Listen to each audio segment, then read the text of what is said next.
nuevamente para mí hacer estos videos ha sido una experiencia bien fuerte porque yo, una, no estoy acostumbrado a contar mis cosas, segundo, porque uno se somete al escrutinio de personas que, más que nada, antes de que uno le puede soltar cualquier evidencia y tienen un prejuicio, pienso yo, contra lo que soy yo. Y ese prejuicio es lo que he tenido que enfrentar durante todos estos años, porque ¿cómo va a ser que una universidad haga lo que hizo? ¿Cómo van a ser autoridades las que hicieron lo que hicieron? Y al final todo se reduce a culparme a mí de las cosas que, la verdad, yo siento que, y creo que haberlo probado, y creo que los hechos me respaldan y todo eso, que no soy culpable, como haber sido mal estudiante, como haber reprobado esas pruebas que yo reitero, siento que no las reprobé, que esto se produjo porque reclamé y fui a denunciar a las autoridades de la facultad con la vicerrectora y que las autoridades de la facultad no les gustó tener a una persona que cuestionara cosas o que cuestionara de alguna manera, pusiera en duda su autoridad. Cuando personas pequeñas me refiero a pequeñas de espíritu, son autoridades, pasa eso. Abusan de su poder, abusan de lo que creen que pueden hacer y hasta el momento les da resultado.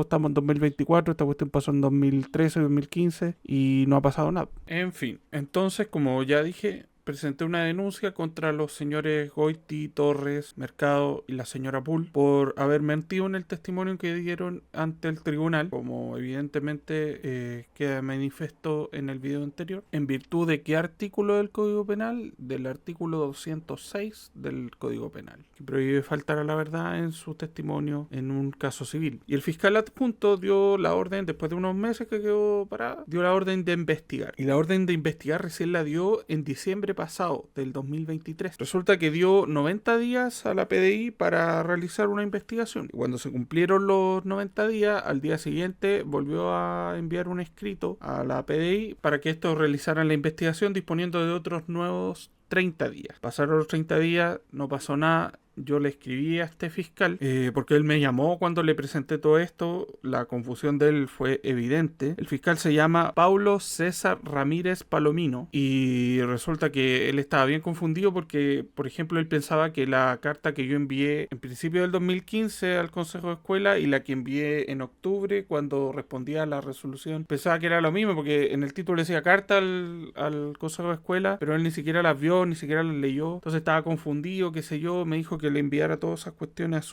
a su mail, etcétera, etcétera. Yo sentí que este fiscal estaba como choreado de atenderme, o sea, para ser bien sincero, porque fue como así, y de hecho me molestó mucho su actitud. Después me daría cuenta que no estaba tan equivocado, pues es un fiscal que es bien raro en su forma de proceder. Pero en fin, él dio la orden, finalmente en abril no pasó nada, en mayo no pasó nada, le escribí, qué sé yo, y resulta que al final no me quedó otra que escribirle a la jefatura de la PDI, o sea, el correo que sale en internet nomás, y escribía la dirección policial metropolitana Centro Norte, algo así, no me acuerdo cómo es. Y a los 3 días me contacta el detective, un subcomisario, no voy a decir el nombre porque no sé si puedo decirlo de hecho, y él empieza a contactar a la UDP. Esto fue a fines de julio. A mí no me consta a ciencia cierta, pero todo hace pensar que una vez que la universidad se dio cuenta de que lo habían pillado, porque yo entiendo, siempre he entendido que la universidad sabe que los testigos mintieron, saben que yo tenía la razón, sabe todas estas cosas, empezaron a activar protocolos. La decana, que había pasado por toma el 2014, el 2013, que había pasado por distintos petitorios del 2012, el 2011, el 2017, o sea, numerosos problemas, que pasó la cuestión de los problemas del 2019, que pasó mi demanda durante su reinado, podríamos decirlo así. Muchos compañeros han sufrido algunos problemas graves, fallecimientos. Siempre se mantuvo, pero de alguna manera esto ya parece que fue suficiente. Y digo esto porque a los pocos semanas de que se enteraron de la investigación, se anunció de que la decana iba a dejar su su puesto como lo dejó hace algunos días. No hay ningún artículo de despedida ni en las noticias de la UDP ni en las noticias de la página de la Facultad de Medicina. Pero en fin, la investigación se centra en el testimonio de estos 4 personajes y eventualmente en la falsificación de instrumento privado que realizaron estos 4 personajes: el doctor Mercado, Torres, Goiti y la doctora Pool. Pero como lo vimos en su momento, quien le pidió a la doctora Pool al menos que fuera testigo fue la decana, y los otros dicen la universidad, salvo el doctor Torres. Entonces ahí hay que ver si la decana fue quien instigó y que incluso ordenó a que ellos fueran testigos, y eventualmente investigar qué participación tuvo esta señora en la falsificación evidente de mis notas y en las reproducciones injustas de las que fui objeto, toda vez que siempre ella, como queda manifiesto en el audio que di cuenta en el video respectivo, ella decía que no reclamara más, que me quedara tranquilo, que no hiciera nada, etcétera, etcétera. Una cuestión sospechosa teniendo en cuenta lo que yo me enteré después. Entonces los pasos que quedan ahora son que el PDI termine su labor investigativa a fines de septiembre. Creo que pidió una extensión del periodo de investigación, y una vez termine su investigación, que ya debería haber terminado, para ser bien sincero, pero yo creo que ahora entre noviembre y diciembre va a terminar, esos vuelven al fiscal y el fiscal decide si es que hay suficiente mérito como para seguir un juicio contra los testigos, y eventualmente ahí es donde yo voy a solicitar que se extienda la investigación a la decana y a los otros delitos que pueden ser falsificación de instrumentos privados. Y ahí en el juicio es donde tendremos que comparecer, ellos tendrán que comparecer y veremos si se resultan culpables del delito de perjurio. Ahora, con respecto a los abogados de primera y segunda instancia, presenté una denuncia acompañando todos